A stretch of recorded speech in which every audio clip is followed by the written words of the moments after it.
Европа. Рискове, възможности, решения. Това е Евранет Плюс по Българското национално радио. Оповестен бе докладът на Евростат за тенденциозното обедняване на европейските граждани по страни.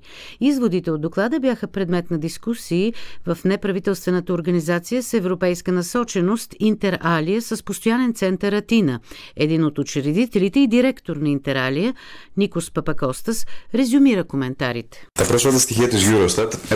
Последните данни на Евростат потвърдиха нещо вече известно. Европейският съюз е обект на неравности, които кризата увеличава и същевременно подчертава общия недостиг на лидерска позиция и политическа воля в Европа.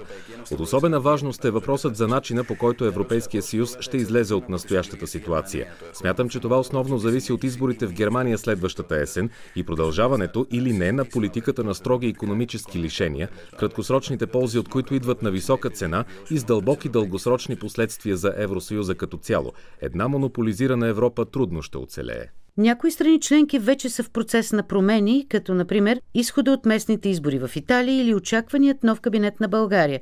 Каква е прогнозата ви? Това изглежда трудно на фона на настоящия баланс на политически сили, чието ограничен капитал почти забранява изпълнението на необходимите икономически реформи. В подобна ситуация намирам ролята на гражданското общество за централна. Промяната и резултатния натиск върху политическото ръководство може да дойде отдолу.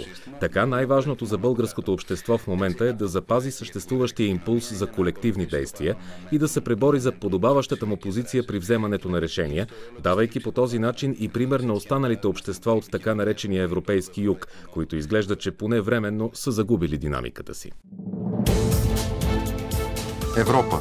Рискове, възможности, решения. Това е Евранет Плюс по Българското национално радио.